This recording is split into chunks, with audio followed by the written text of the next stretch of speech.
It all started many years ago, post-Afghan war.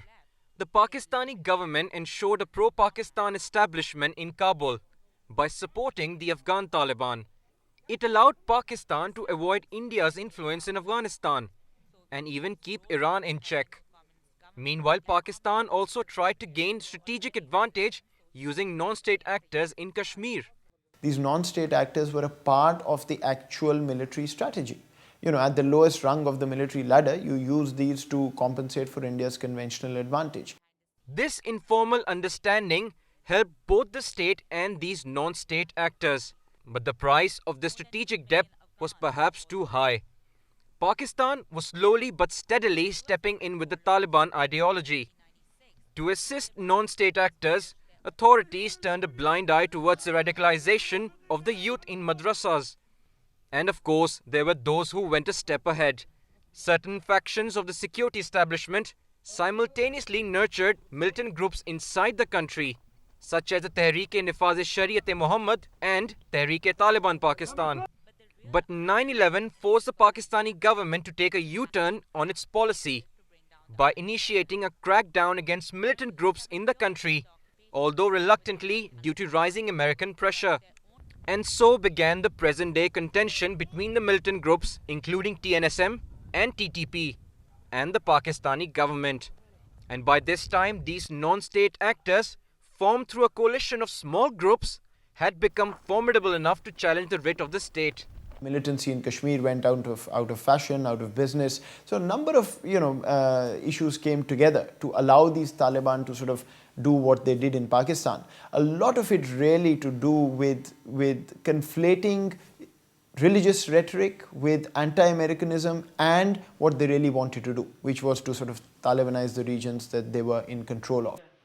The attacks carried out by these militant groups against security and civilians across major cities of the country were a sign of just how strong they had become.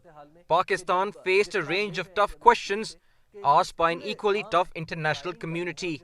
Questions related to the state's will and its capacity to neutralize this threat.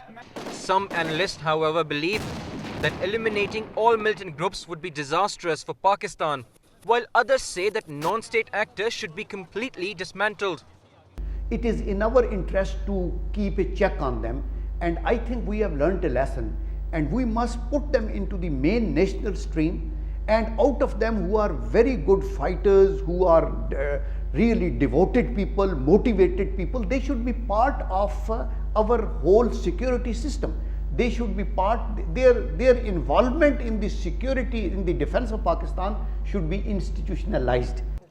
Most experts believe that the government needs to formulate a long-term policy. For instance, the mainstreaming of madrasas to avoid similar disasters in the future. And it won't be too difficult, they say. The growing realization amongst the Pakistani population that Talibanization isn't exactly a welcome development only makes that much easier. But questions over Pakistan's policy regarding these non-state actors in the absence of the US Army in Afghanistan remain unanswered. There has to be a Taliban element. If the Americans pull out, it's only realistic, whether we like it or not. But we have to have a broad-based Pashtun government which doesn't allow Al-Qaeda to again capture this territory as a sanctuary, because that the world is not willing to deal with. That is detrimental to us, as we've seen since 2004, 2005, what is happening in our own country.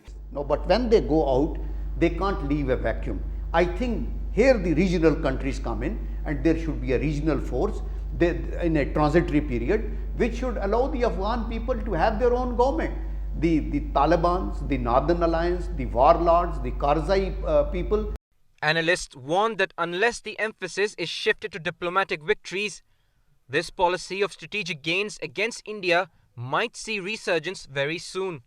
I think the Indians have to realize that until the major issues are resolved, Kashmir, Siachen, until these two countries are able to get over these major roadblocks, unfortunately, both sides will continue to play this zero-sum game. Till the main bone of contention between Pakistan and India is resolved, non-state actors are likely to surface once again, in one garb or another. And who knows what's it going to cost both countries next time. Danial Hassan, Dawn News, Lahore.